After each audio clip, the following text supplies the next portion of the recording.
Welcome to another episode of the Blemished Beauty Podcast. This podcast was designed with you in mind. If you're ready to erase the norm and embrace the truth, come pull up a chair, grab a journal, and tell a friend that your favorite Jersey girl is back with another episode. So let's get into it.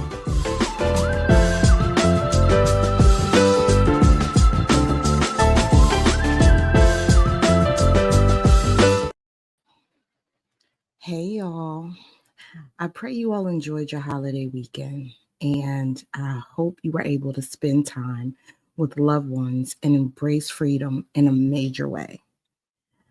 For those of you who are still struggling in your healing journey and are curious about the process altogether, this episode was created especially for you. The first thing I need you all to know is the healing process varies. Some of us may have shorter healing journeys than others, and then some journeys may feel like it's taken an eternity. But no matter how long your process takes, just stay focused, trust in the process, and take it one day at a time. So when I was preparing for this episode, I wanted to really understand what the word healing meant. So I looked up the definition, and healing is defined as the process of making or becoming sound or healthy again. And I know this all too well, that this particular journey is an inside job.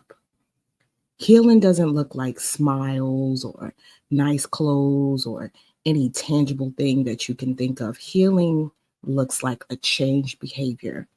Healing looks like maturity. Healing looks like self-love. And when I say self-love, it's a reflection of you setting yourself as the priority because you know who you are and whose you are. And that's not easy. That's a mental thing, and that takes work.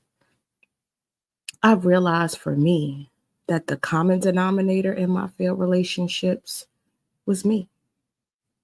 And I've also realized that the biggest hurt came from the hands of the people that I loved and I trusted the most.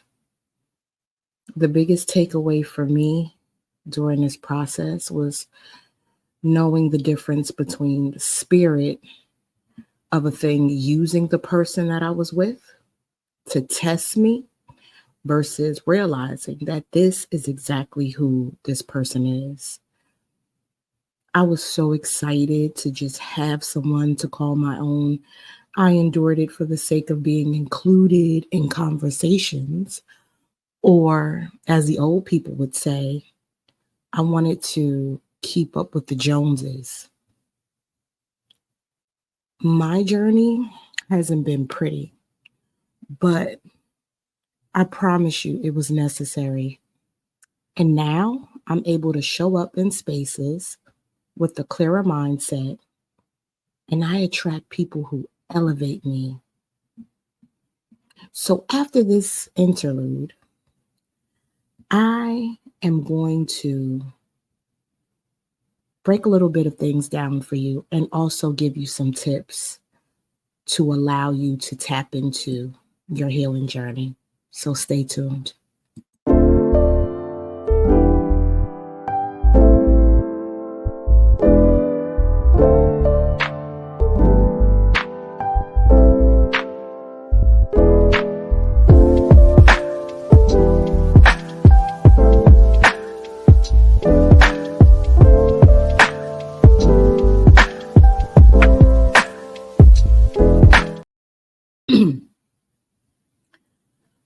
So, most of you know this about me, but for those of you who don't know this about me, if you follow me on social media, you know your girl loves love.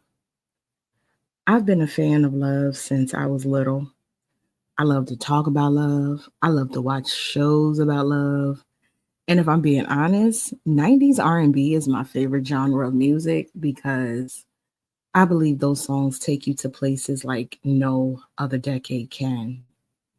Disney movies, 90s TV, 90s R&B, they all just made love seem like the goal. But the reality is, love starts and ends with you.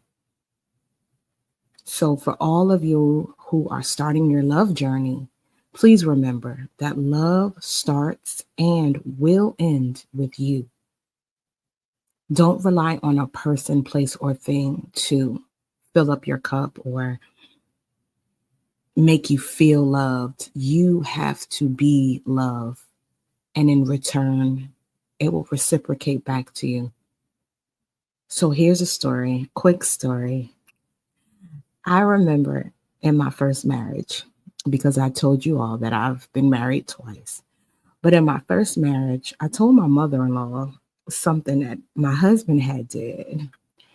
And she responded, "It's not about what he does, it's about what you do." And if I'm being honest, that infuriated me. I thought she was taking up for her son. But as I got older, I finally understood what that meant. If we spent all of our lives focusing on how other people treated us or what they did and did not do, we would never be happy. We would never be satisfied. I also learned that God is not going to hold us accountable for the things that other people do or do not do concerning us. On Judgment Day, when you're standing before God, He will only ask you about the things that you've done and how those actions affected others. This is why I always close every episode with spread love, show grace, and shine bright, because at the end of the day, the only reactions and actions you are responsible for are your own.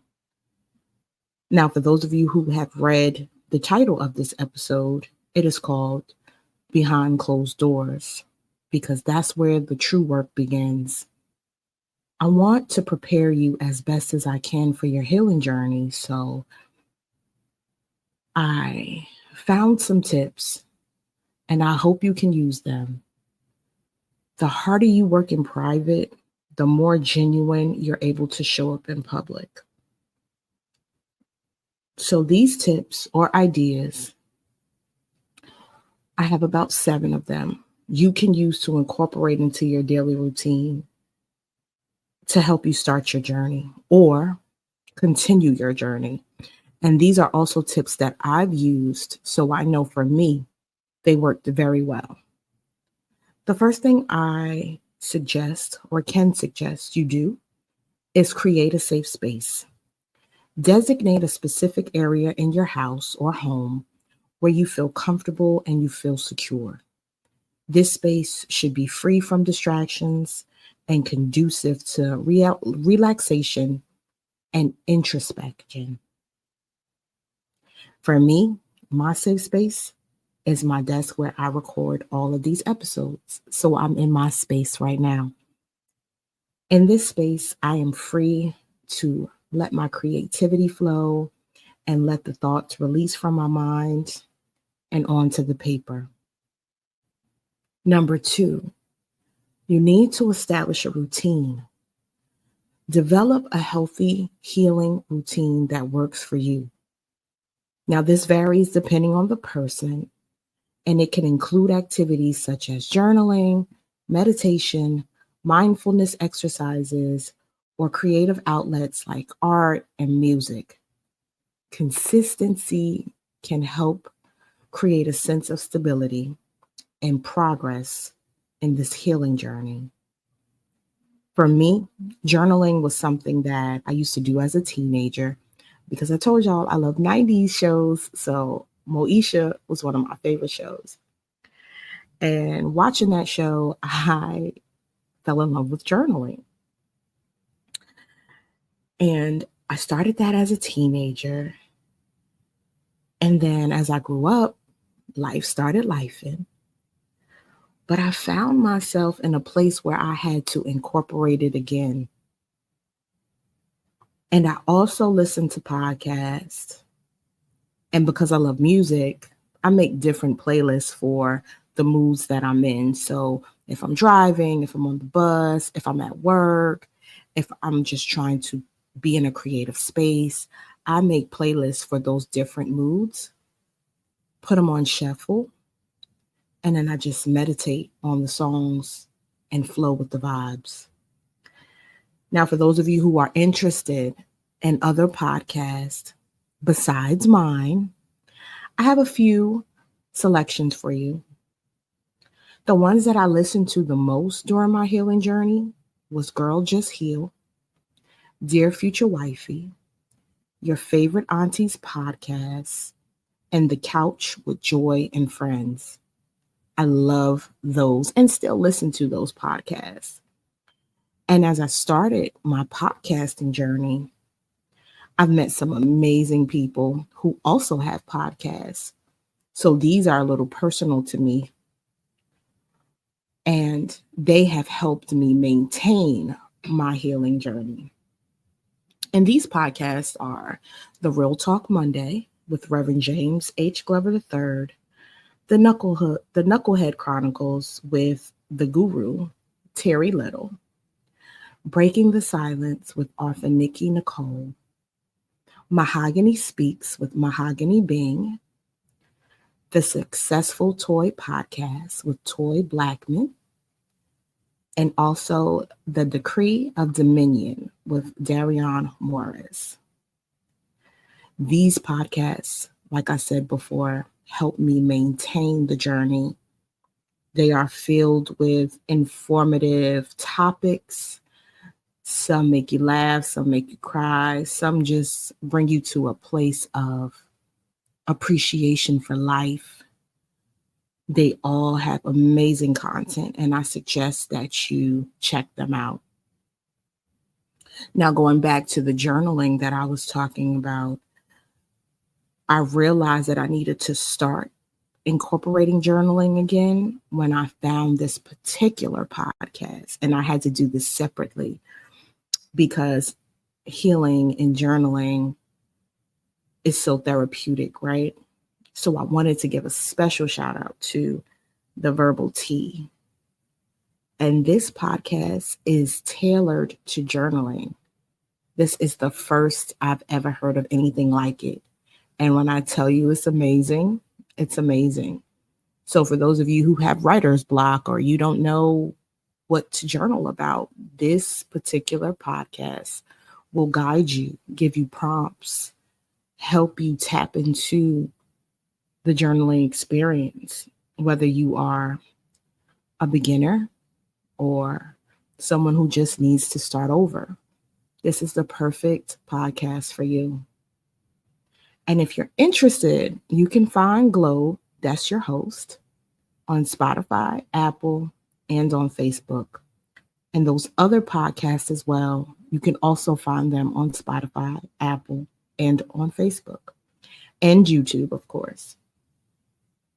I love all of these amazing shows, and I hope that you find one of them to be interesting too. So if you do, make sure you reach out to me and let me know that you've checked one out and that you liked it. I really would appreciate the feedback. The third tip I have for you is seek support. It's essential to have a support system in place. This could be a trusted friend, a family member, a therapist, or a special group. Sharing your thoughts and feelings with someone you trust can provide valuable insight and encouragement. Now, my support system has been my cousin, who was on episode 2, my life coach, who is scheduled to sit down with me next week, and my winner circle. These people have embraced me without judgment and allowed me to feel every emotion, no matter how long it took to process through. Number 4 is set boundaries. Establish boundaries to protect your emotional and well-being. This may involve limiting your exposure to triggering situations and or people, learning to say no when necessary, and prioritizing your needs and self-care. Now, for me as a former people pleaser, I really struggled with this, you guys. I had a hard time telling people I loved no. But I had to realize that I did not have the capacity to handle certain things while I was enduring this battle. And if they were really down for me, they would understand. Now, I'm not going to lie, a lot of people left along the way. But as I continued to push forward, saying no became easier. I had to also prioritize rest and put my phone on D&D for designated hours, and that was not easy. Number 5 is celebrate progress. Acknowledge and celebrate your progress, no matter how small it may seem. Healing is a journey, and every step forward is a significant achievement. Reward yourself for the courage and resilience you demonstrate along the way. Celebrate the small wins. I'm always in my head, and I have a ton of ideas, but I decided to write everything down. And everything from month to month, day to day, hour to hour, however you want to do it, just write it down. And I started to be more specific and do it daily. And I'll sit down at the end of the day and write down everything that I accomplished. And like I said, whether it's big or small, I started to appreciate the journey when I did that, because by the time I looked up, 2 years had rolled by and I accomplished so much. Number 6, stay connected. While healing behind closed doors is essential to maintain a sense of connection with others, reach out to friends, family, or support groups for encouragement and social interaction.